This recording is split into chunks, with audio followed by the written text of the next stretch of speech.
नमस्कार दोस्तों, मैं आप लोगों का हमदर्द रामानंद। जनपद जौनपुर की बहुचर्चित खबर 75 वर्षीय दादाजी की, जिन्होंने शादी रचाने के बाद अगले ही दिन उनकी मौत हो जाती है। चारों तरफ उनकी खबरें फैल जाती हैं कि आखिरकार दादाजी ने इतनी उम्र में शादी क्यों रचाई। तमाम सवाले खड़े होने लगते हैं उस महिला पे जिनकी उम्र 35 वर्ष बताई जाती है, जिनके 3 बच्चे होते हैं, 2 बेटियां 1 बेटा होता है। तमाम सवालों के घेरे में उनके परिवार के लोग आ जाते हैं, जिनके घर पे वह महिला पहुँचती है शादी करके। कोर्ट मैरिज भी होता है, मंदिर में भी शादी होता है और शादी कराने वाले व्यक्ति वहाँ पे उपस्थित रहते हैं। तालियों की गड़गड़ाहट वहाँ पे गूंजती रहती है उस मंदिर में। और जब दादाजी अपनी पत्नी को लेके अपने गाँव पहुँचते हैं, कुछ-मुछ गाँव में, कुछ-मुछ गाँव वालों के होश उड़ जाते हैं कि 75 साल की उम्र में 35 वर्षीय महिला को दादा ने कैसे शादी रचा लिया। आइए हमारे साथ जौनपुर की वायरल बहुचर्चित कलाकार रीना जी हैं, इनसे बातचीत करते हैं कि आखिरकार महिलाओं का दर्द महिला ना समझे तो फिर समझेगा कौन? थोड़ा-सा इनसे जानने का प्रयास करेंगे, उस तीनों बच्चों को लेके वो महिला कहाँ जाएगी? आखिरकार 35 साल की उम्र में और उनके पहले पति जो है कि कुछ साल पहले उनकी देहांत हो गया, जिसके कारण ही उन्होंने दादा के साथ शादी रचाई कि उनको कुछ प्रॉपर्टी मिल जाएगा और बच्चों की ज़िंदगी संवर जाएगी। ना तो दादा रहे, ना तो उनके हाथ में कोई प्रॉपर्टी आई, अब तो उनका क्या ही होगा? आइए थोड़ा-सा रीना जी से बातचीत करते हैं। बहुत-बहुत स्वागत है रीना जी, कैसी हैं आप? सबसे पहले तो आपको बहुत-बहुत धन्यवाद। आपके चैनल के माध्यम से जितने भी दर्शक मुझे देख रहे हैं, सभी को सादर प्रणाम। और जैसे आप लोग मेरे रीना यादव यादव चैनल को आशीर्वाद देना, ऐसे देते ही रहिएगा। अच्छा, रीना जी आप लगातार देख रही होंगी, जौनपुर की सबसे बहुचर्चित खबर चल रही है, जो 35 वर्षीय दादाजी थे, शादी रचा के आते हैं, सुहागरात के बाद उनकी मौत हो जाती है। जी, जी। तो ये बहुत गलत हुआ। पहले नंबर तो उस महिला को ऐसे कदम नहीं उठाना चाहिए था। ऐसा कदम उठाने से पहले उसे हज़ार बार सोचना चाहिए था। पहले नंबर तो पहला ससुराल छोड़ के आई और दूसरे ज़्यादा उम्र के आदमी से उन्होंने शादी किया और आज उसके जो आज के 2 साल 10 साल बाद होना था, आज ही हो गया, यानी कि दादाजी एक्सपायर कर गए।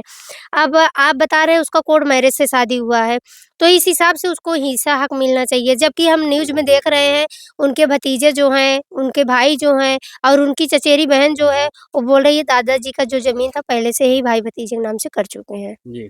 तो इस हिसाब से लग रहा है कि औरत के हाथ में कुछ नहीं आएगा। पहले तो बहुत गलत किया है, वो पहला ससुराल से भी हाथ धो लिए है, रिश्तेदार अब अपने घर जाने देंगे, नहीं जाने देंगे। 3-3 बच्चे लेके वो कहाँ जाएगी? अगर वो कोर्ट मैरिज की है तो कानून को कुछ उसके ऊपर जो है आवाज़ उठाना चाहिए। या इस तरीके से महिलाएँ इस तरीके से घटनाएँ करती रहेंगी, जो है पहला ससुराल छोड़ के दूसरे ससुराल में जाएँगी, दूसरे ऐसे शख्स के पास जाएँगी जिनको मौत कब हो जाए इसको कोई गारंटी नहीं है। तो क्या इस तरीके से लो जो तमाम महिलाएँ हैं, महिलाओं का मन बढ़ेगा, तमाम ऐसे बुजुर्ग हैं, तमाम ऐसे लोग हैं, उनका मन नहीं बढ़ेगा? जब उस पे कोई कार्रवाई नहीं होगा तो सबका मन बढ़ेगा। हुँ। ठीक है, अगर एक बार 2 बार कार्रवाई हो जाए तो लोग करने से पहले डरने लगे।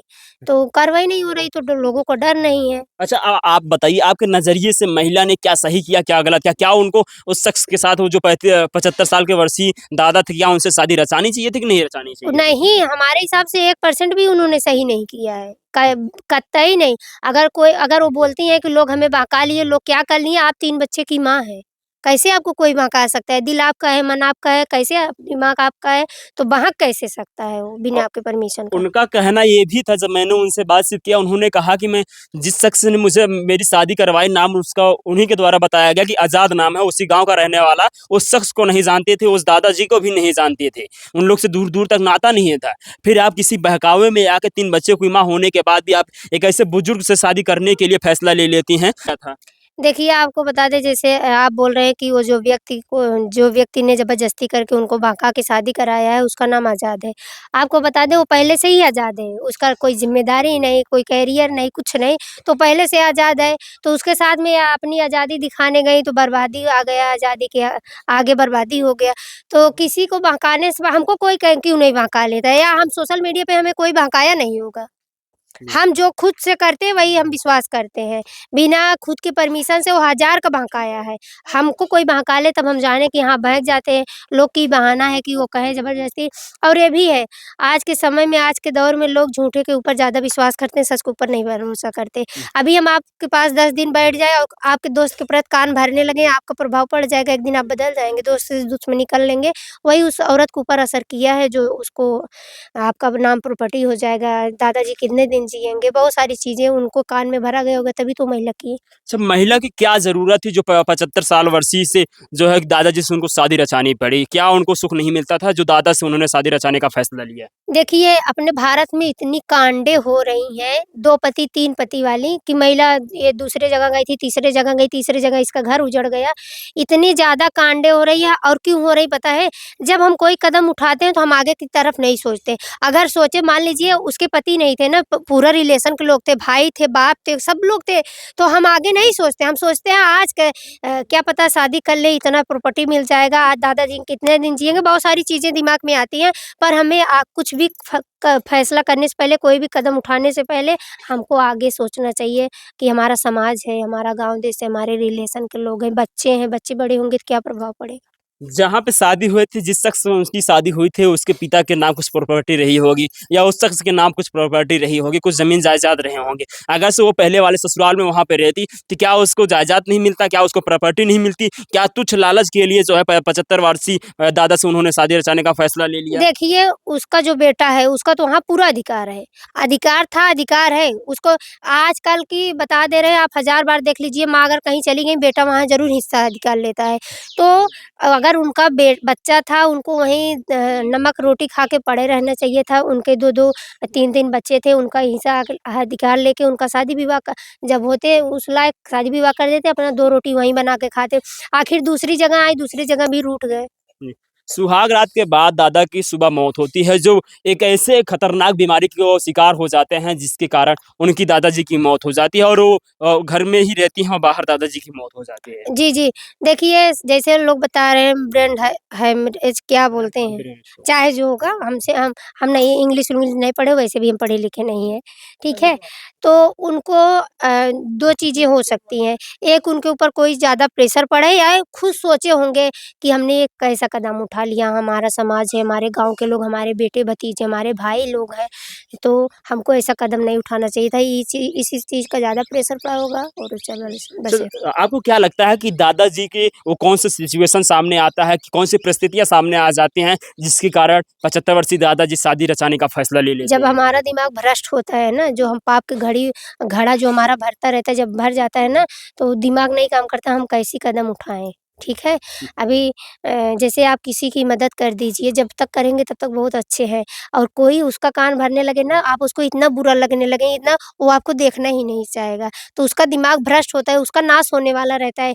जहाँ से आप उसको उठा के इतने ऊपर लाए, वहीं उसको जाना होता है कि उसी नीचे फिर वहीं जाके गिरेगा, तभी उसका दिमाग भ्रष्ट होता है, उसको समझ में नहीं आता है। अच्छा, बच्चों का क्या कसूर है? जो 3 बच्चे हैं, वो बच्चे कैसे आगे चल के कहेंगे कि हमारे वो पिताजी जिनकी उम्र 75 साल थी, हमारी माताजी जो 35 वर्ष की, जब उन्होंने शादी रचाया, दादा की उम्र से हमारी माताजी ने शादी रचाया, वो उन कैसे कह पाएँगे हमारे पिताजी का नाम फला है? देखिए, अगर वो बड़े होंगे, समझदार होंगे, तो उसको पिता का नाम देबे नहीं करेंगे। काहे वो उसका बच्चा नहीं है, उसको नाम काहे देंगे? उसका पहला वाला पिता है, पहले वाले को नाम दिया अब जाएगा। कैसे, जब उनकी माँ ने कोर्ट मैरेज कर लिया, सब उनके माँ को जो है पति का नाम दूसरा मिल गया, तो उनके बच्चों को भी नाम तो पिता का दूसरा मिलना ही है। हाँ, बहुत अच्छे बेटी-बेटा बहुत देखे हैं कि माँ दूसरे जगह चली जाती हैं, पर पिता दूसरे जगह, जो पहला जगह रहता है, वही कहते हैं हमारे पिताजी वही है, दूसरे हैं, हमारे पिताजी ये नहीं है। बहुत बच्चे को हमने देखा है। हुँ।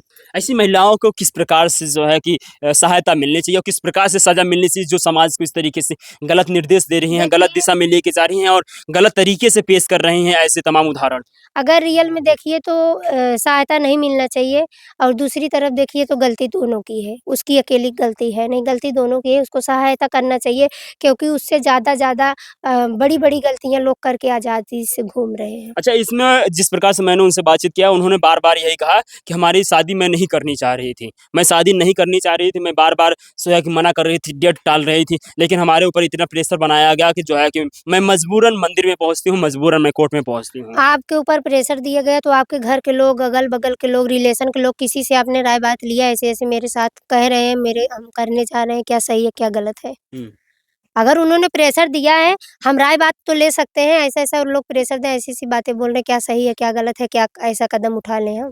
जी, बहुत-बहुत धन्यवाद। रीना जी से मैंने ख़ास बातचीत किया है, 75 वर्षीय दादाजी, जो सुर्खियों में हैं। आए दिन लगातार उनके मामले लगातार चर्चा में रहते हैं, तमाम ऐसे मोड़ आते हैं, उनकी भतीजी का बयान आता है, उनके भतीजे का बयान आता है, यहाँ तक कि उनकी जो पत्नी थी, जो कोर्ट मैरेज करके आई थी, जो एक एक रात पहले पत्नी बन के आई थी, उनके बयान सामने आते हैं। लेकिन एक छोटा-सा, एक चोरी-सा निर्णय आपकी ज़िंदगी का एक ऐसे पड़ाव पे लाके खड़ा कर देता है, ना कि आप घर के होते हैं, ना तो घाट के होते हैं। आप क्या कहेंगे इस मामले को देख के? अपनी प्रतिक्रिया ज़रूर दीजिएगा। जाते-जाते दादाजी और उनकी पत्नी और उनके बच्चे और रीना जी के विषय में क्या कुछ सोच पा रहे हैं? कमेंट करके ज़रूर बताइएगा। मैं मिलूँगा फिर से नए खबर के साथ, तब तक के लिए धन्यवाद।